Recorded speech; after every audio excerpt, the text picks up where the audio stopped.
Warning disclaimer. This story is a fictional dramatization inspired by real emotional experiences. It contains mature themes such as infidelity, betrayal, and emotional distress. Reader discretion is advised. The intention of this story is to explore complex human emotions and the consequences of broken trust, not to promote or glorify any form of dishonesty or inappropriate behavior. All characters and events are entirely fictional, and any resemblance to actual persons or events is purely coincidental. I always believed that my life was picture perfect. From the outside, everything seemed ideal. We lived in a spacious home tucked in a quiet suburban neighborhood. My husband, Daniel, was a successful architect, charming and intelligent. I worked from home as a freelance writer, and we had a quiet routine that rarely shifted. We had been married for nearly 8 years. People often said we were the kind of couple others looked up to. Our home ran smoothly, thanks in large part to Maria, our maid. She wasn't just someone we hired. She had become like part of the family. She had been with us for 5 years, always punctual, soft-spoken, and deeply respectful. Maria never overstepped boundaries, never gossiped, and never questioned anything. She was the silent force behind our organized home, often overlooked, but always present. I like to believe that we were a team, Daniel and I. We had our share of arguments like any married couple, but they never felt serious enough to crack the foundation of our bond. Or so I thought.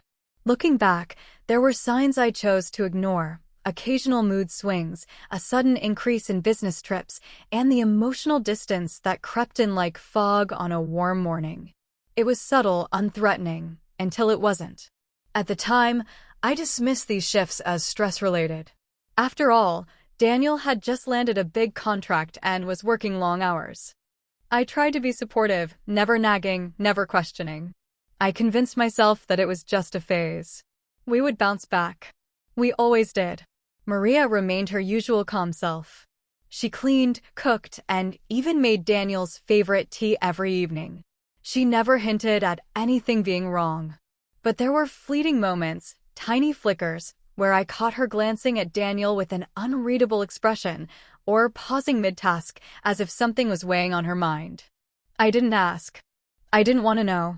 In those days, I still believed love was enough to hold everything together. We had a rhythm: morning coffee on the balcony, rushed goodbyes, long workdays, silent dinners, and late nights filled with scrolling on our phones more than conversation. Maria was always in the background, tidying up, keeping things in motion. She was part of our silence, our habits, our comfort zone. And then one day, everything changed. But before the storm, there was still peace. And in that peace, I lived unaware, protected by the illusion that I was safe, that I was loved, and that everything was exactly how it was meant to be. I couldn't have known that the person who would pull the veil off that illusion wasn't a friend, a relative, or even my husband. It was Maria. It began slowly, like the kind of change that tiptoes into your life unnoticed. At first, it was just Daniel spending more time on his phone. He would smile to himself at random, then quickly lock the screen if I glanced over. I brushed it off. Maybe he was looking at memes or reading the news. Everyone needed distractions.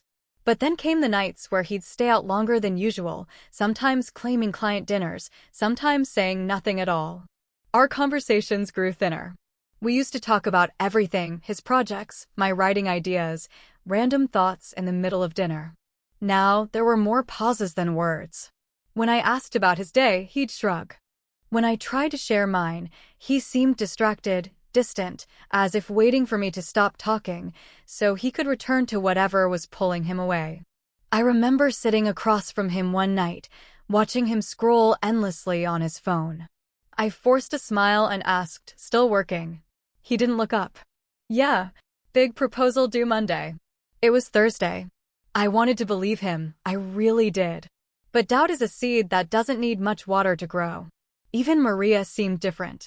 She moved around the house more quietly than usual, as if trying not to be noticed. Her face held a strange stiffness, like she was carrying a burden she couldn't speak of. Once, I caught her standing at the kitchen doorway, looking toward the hallway where Daniel had just disappeared with his phone. Her eyes were glassy, almost sad. The moment she saw me, she quickly turned away and started folding napkins like it was the most urgent task in the world. "Is everything okay, Maria?" I asked gently. She nodded quickly. "Yes, ma'am. All good." But her hands trembled. I didn't push. I wanted to trust the people around me. I wanted to believe my husband was still the man I married and that Maria, my quiet companion in this house, was just being her usual reserved self. But the air had changed. The home didn't feel like home anymore. It felt like a stage, one where everyone was playing a part, carefully reciting lines, avoiding the truth. I began to notice more small things. A new cologne I hadn't gifted him. A shirt button wrong like he got dressed in a hurry. The scent of unfamiliar perfume that didn't belong to me. And worst of all, Maria's growing silence. She used to hum while she worked. Now she barely made a sound. One evening, I found her standing at the laundry room sink, staring blankly at the wall. I said her name twice before she responded. "I'm sorry," she whispered. "Just tired." But I knew it was more than that. Something was happening. Something I didn't understand yet. And somehow Maria knew. What I didn't realize then was that the silence wasn't just a warning sign. It was a scream waiting to be heard. It was a quiet Wednesday afternoon, the kind where everything seemed painfully ordinary. The sky outside was a soft gray, and the only sound in the house was the humming of the washing machine. I was in my room working on an article deadline while Daniel had taken the day off, saying he was too exhausted to go to the office. He said he'd be resting upstairs, and I didn't question it. I wanted to trust him. I needed to trust him. Maria was working her way through the second floor, dusting and changing sheets in the guest room. She had always been careful, always professional. I heard her footsteps pass my door once or twice, nothing unusual. But then suddenly, there was silence. A long, strange silence. I didn't think much of it at first, until I heard the unmistakable sound of something dropping. Not loud enough to cause alarm, but sharp enough to break the stillness. It came from upstairs. Then I heard soft, quick footsteps hurrying down the stairs. Moments later, Maria passed my room. Her face was pale, her eyes wide, and for a split second, she looked right at me, as if she wanted to say something but didn't know how. "Maria?" I called after her. She didn't answer. She just walked faster toward the kitchen. I followed her. When I found her, she was at the sink, rinsing a rag that didn't need rinsing, scrubbing it with shaking hands. "Hey, what's wrong?" I asked, placing a gentle hand on her arm. She froze. For a long moment, she said nothing. Then she looked at me, eyes glassy and voice barely above a whisper. "Nothing, ma'am. Just feeling dizzy. Maybe I should sit down." She wiped her hands on her apron and moved past me before I could say another word. I stood there, confused and strangely unsettled. Something had happened, I was sure of it. My gut was screaming at me, but I didn't want to leap to conclusions. Not yet. I walked upstairs toward the guest room, trying to make sense of Maria's reaction. The door was slightly ajar. The bed was unmade, something very unlike her. One of Daniel's shirts was on the chair in the corner. I wasn't even sure why it was there. He hadn't mentioned using that room at all. Then I noticed something that made my heart beat faster. A strand of long, blonde hair on the pillow. I don't have blonde hair. I left the room with 1,000 questions pressing against my chest. Was it just a guest room she was cleaning? Or had something happened in that room I wasn't supposed to know about? I didn't know the answers yet. But Maria did.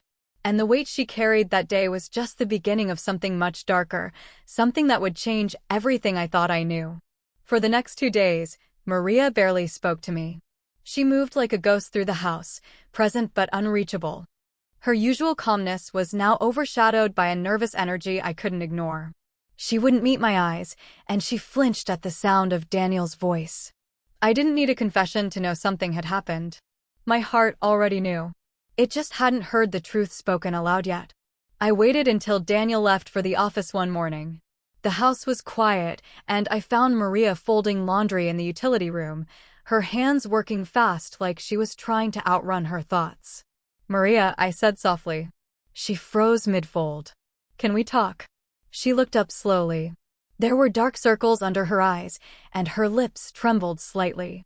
"Yes, ma'am," she said, barely above a whisper. I gestured toward the small breakfast nook by the window. We both sat down, the room silent except for the ticking of the clock on the wall. I took a deep breath, then asked the question I had been holding in my chest like a fire. "What did you see that day in the guest room?" Maria looked down at her hands, fingers twisting nervously in her apron. "Please," I said gently, "I need to know the truth. I'm not angry with you. I can't keep pretending." Her eyes filled with tears, and for a moment, she couldn't speak. Then, in a voice so soft it broke my heart, she said, "I didn't mean to see it, ma'am. I was just going to change the sheets." I knocked, but no one answered. So I went in. She paused, her throat tightening. "I saw Mr. Daniel, and another woman. They didn't see me. I left right away. I didn't know what to do." My breath left my lungs like a punch to the chest. Finally hearing it, felt like the floor had dropped beneath me. Still, I had to ask. "Who is the woman?" Maria hesitated. "I don't know her name. She's been here before, a few times. I thought maybe she was a client." But that day, her voice broke. It wasn't business. I leaned back in the chair, staring at nothing, the truth crashing over me in waves. My mind was racing anger, betrayal, confusion, shame. But Maria's face, her guilt, it wasn't hers to carry. She was just the witness. "Why didn't you tell me earlier?" I asked. She wiped her cheeks. "I was scared. I didn't want to hurt you. I thought maybe it was just once. I kept hoping I was wrong." I reached across the table and took her hand. "You didn't hurt me, Maria." "He did." It was in that moment, raw, painful, honest, that I realized Maria wasn't just our maid. She had been silently holding my world together while it cracked around me. And now, she had given me the one thing I needed most. The truth. The truth, once revealed, has a way of unraveling everything around it. That night, I didn't sleep. I lay in bed beside Daniel, staring at the ceiling, wondering how someone could lie so easily, sleep so peacefully next to the person they were betraying. Every breath he took beside me felt like a mockery. I wanted to scream. I wanted to cry. But I didn't. Not yet. Instead, I waited. Over the next few days, I watched him carefully, his expressions, his tone, his excuses. And as painful as it was, I knew Maria hadn't seen an isolated incident. There was a pattern. There were gaps, inconsistencies. My heart began connecting dots my mind had refused to acknowledge. I needed more than just Maria's word. Not because I doubted her, but because I knew Daniel. He was charming, clever, and always ready with a believable explanation. If I confronted him without proof, he'd twist the story, gaslight me, maybe even turn it against Maria. No, I needed the truth in undeniable form. So I searched. When Daniel left for a weekend business trip, his third in the past month, I took his old laptop from the home office. He hadn't used it in a while, but I remembered once seeing him check emails on it when his work device crashed. It didn't take long. There, buried deep in a forgotten folder, was a series of screenshots. I clicked on one and my breath caught. It was a photo of Daniel and a woman, blonde, tall, striking, sitting too close on a hotel bed. Then another, more intimate. Then messages. "I miss you already. She has no idea, LOL. This weekend's suite was perfect. I wish it didn't have to end." There were dozens of them. Each one a knife. Each one a sentence in a story I never wanted to read. The woman was no stranger. I recognized her. Amanda, a mutual friend. Someone we had once invited over for dinner. Someone who had laughed with me in my kitchen, complimented my food, and hugged me goodbye. My hands trembled as I closed the laptop. The room spun. The betrayal wasn't just from Daniel. It was from someone I had welcomed into my home. Into my life. I walked to the kitchen, where Maria was quietly wiping the counter. When she saw my face, she didn't need to ask. "You saw?" she whispered. I nodded. "I'm so sorry, ma'am," she said, her voice breaking. "You didn't deserve this." "No one does," I replied, my voice hollow. The weight of it all was crushing. My marriage, my friendship, my sense of safety, everything had been a lie. But at least now I was no longer in the dark. The hardest part wasn't discovering the affair. It was realizing how deeply I had trusted the wrong people and how long I had been living in a carefully constructed illusion. And still, the worst was yet to come. Daniel returned from his business trip late Sunday evening. He walked in, greeted me with a kiss on the cheek, and dropped his suitcase in the hallway like he always did, calm, casual, completely unaware that everything was about to fall apart. I didn't say anything that night. I couldn't. Not yet. I needed to gather myself, hold my emotions long enough to confront him with strength, not tears. Maria kept her distance, giving me space, silently offering her presence as comfort. I didn't sleep that night. I just lay there, staring at the man I thought I knew, wondering who he truly was when I wasn't looking. The next morning, I sat across from him at the breakfast table. The same table where we'd once shared morning routines, laughed over burnt toast, made life plans. It felt strange to be silent in a place once filled with warmth. Finally, I asked, "Who is Amanda to you?" Daniel looked up, caught off guard, but only for a second. Then he smiled, that smile, the one he used to talk his way out of anything. "She's a friend." "Why?" I didn't answer. I simply opened the laptop and turned it toward him. The screen showed one of the screenshots, his arm around her, both half-dressed, smiling. The color drained from his face. "What is this?" I asked, calm but shaking inside. He blinked. "It's not what it looks like." I laughed, actually laughed. It wasn't a joyful sound. It was the kind of laugh you make when you've been pushed too far past heartbreak into disbelief. "Don't insult me," I said, my voice trembling. "I saw the photos. I read the messages. I know everything." He stood up, tried to reach for me. "It was a mistake, just once, I swear. Don't lie to me." I shouted, slamming my hands on the table. "She was in our house. You brought her into our life, into my home. And you looked me in the eyes every day and lied." He backed away, suddenly quiet. His hands went to his face as if the weight of it was finally sinking in. "I didn't mean to hurt you," he whispered. "But you did." Over and over. There was nothing left to say. Later that day, I packed a small bag and went to stay with my sister. I couldn't be under the same roof with a man I no longer recognized. Daniel called, messaged, even cried on the phone, begging me to come back, to forgive him. But trust, once broken, doesn't just mend itself. The foundation of our marriage, respect, honesty, loyalty, was gone. And no amount of apologies could rebuild what he had destroyed. Maria stayed behind for a few days to manage the house. When I returned briefly to gather more things, she hugged me tightly, whispering, "You didn't deserve any of this. But you're stronger than you think." The marriage was over. Not with a single blow, but with 1,000 silent cuts I didn't notice until I was bleeding. And in the wreckage, I had only one choice left: to begin again. The days that followed were some of the quietest of my life. No angry phone calls, no dramatic closure, just silence. The kind of silence that forces you to face everything you've been running from.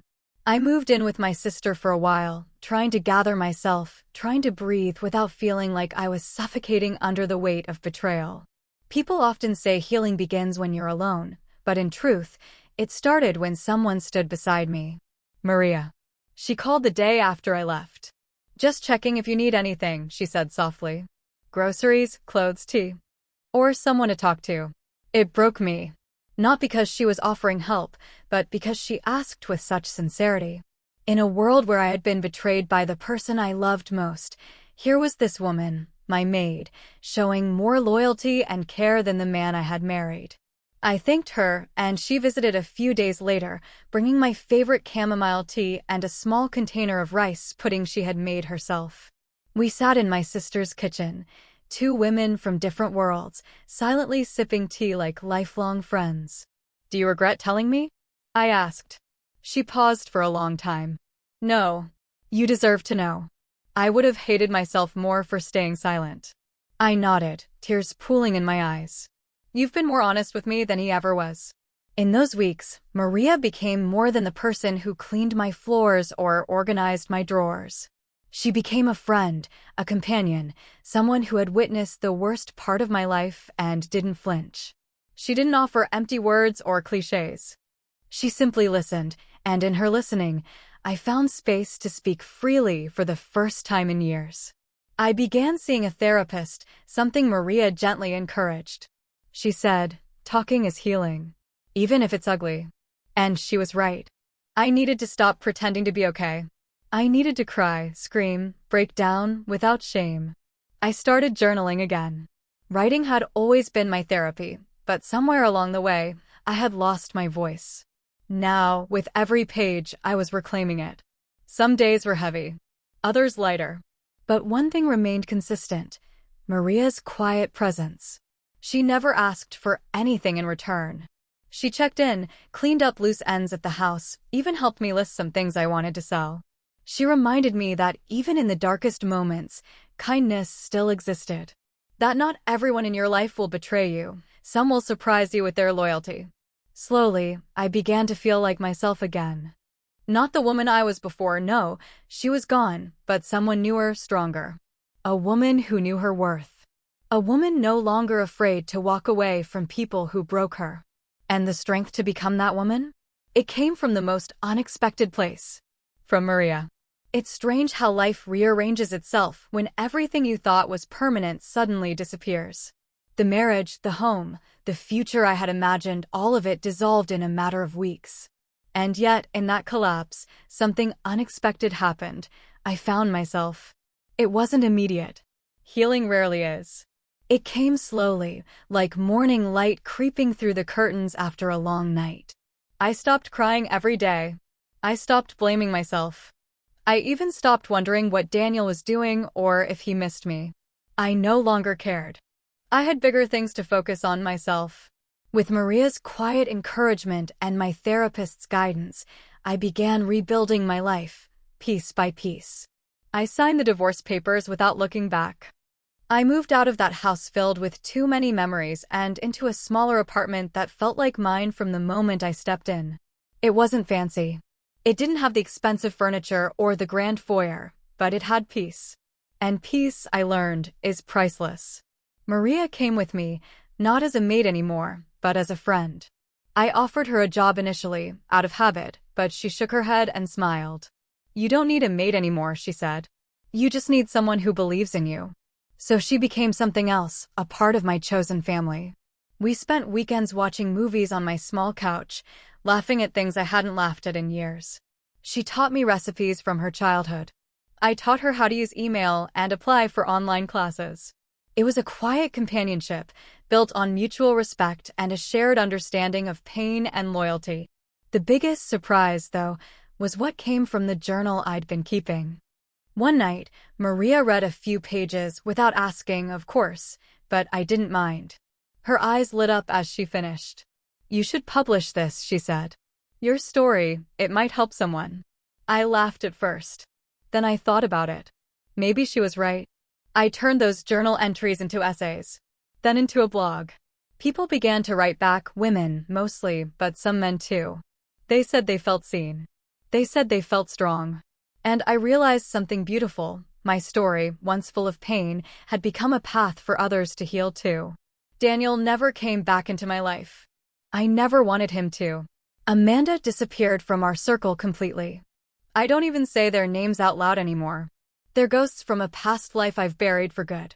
Now, I wake up in the mornings with a quiet smile and make coffee for myself. Just one cup, just the way I like it. Maria sometimes joins me before work. We sit in silence or talk about nothing important. And it's enough. What started with heartbreak ended with freedom. The woman I was before is gone. In her place stands someone wiser, calmer, stronger. And all of it began the moment my maid walked in and everything changed. 30.